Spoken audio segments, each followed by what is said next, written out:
I promised follow-ups to my Trevor's Pants recap, and thanks to some ghosties out on Twitter, I will not disappoint. Turns out some of you noticed things that even I didn't catch. And some of that is honestly mind-blowing stuff. For starters, let's concentrate on Trevor's Pants yet again. Ghost CBS fans noticed an example of same actor, different role. Trevor's friend Chet is played by Julius Cho, who should look familiar to observant fans because he also played Neil, who was one of Jay's D&D friends in the episode of the same name. Now, sitcoms have always done this. The Golden Girls was infamous for bringing back actors and actresses to play different characters, for instance. Another infamous example had Harry Morgan playing somebody completely different on MASH before becoming Colonel Potter.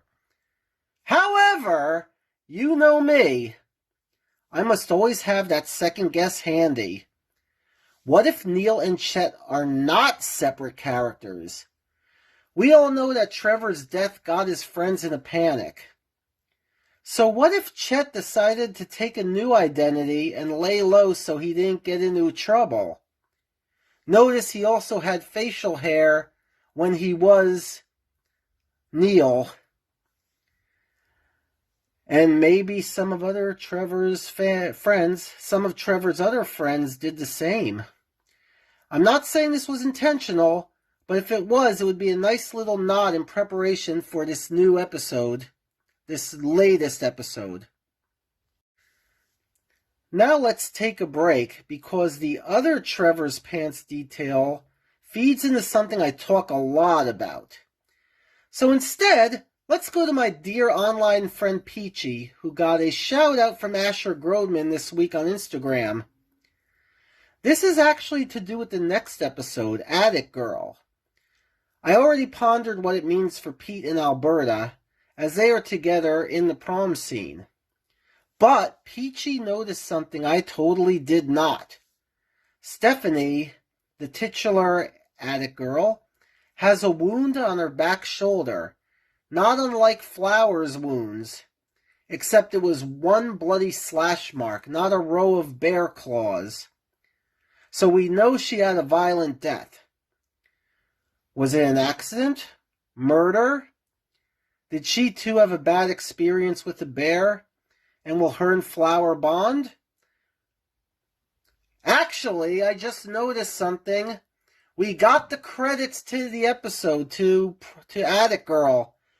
And there is a role that describes a chainsaw maniac. Which makes me think, aha, that's how Stephanie dies. And what an 80s way to go, being attacked by a Leatherface wannabe.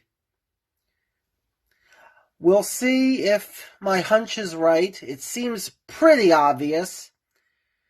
So, another thing to look forward to in a little over a week.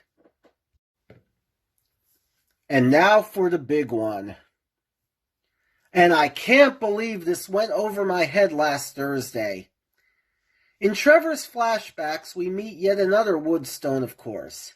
That would be David, who continues my belief that the Woodstone women got all the positive genes in the family, because David had a thing for strippers and was encouraging Trevor's bad behavior the night of and leading directly up to his death.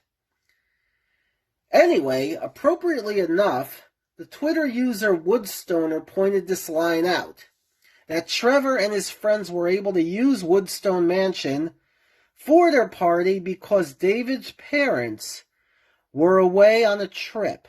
Ready? The trip was in Europe. Yeah, I bet you know where this is going. Is there the slightest possibility that they went there because somehow the Woodstone family was acquainted with members of, you guessed it, the Button family? Did they have any interest in the Buttons otherwise? Were they over there and eventually became involved with the Buttons? Either way, this could be yet another gateway we need to get Allison and Mike to come stateside, and specifically to Woodstone. We are still building up to the B&B officially opening as season's end, and this is begging for some kind of surprise as the first customers, or a surprise being the first customers and who they are, as I've said before. And it adds dimensions to a potential crossover, because now we'll also want to see what happened when David's parents were there. What were they doing with the Budden family? And more importantly, how are our friends over in the UK reacting? Not that the Woodstones there would see them, of course. So we got a lot of things to potentially be excited about.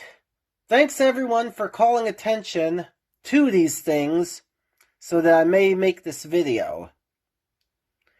I'm sure I'm going to have a little more to say about Attic Ghost because, as I alluded to before, the preview is out, the cast is out, and there are some pictures as well. When I look at some of these, I should have something more to say.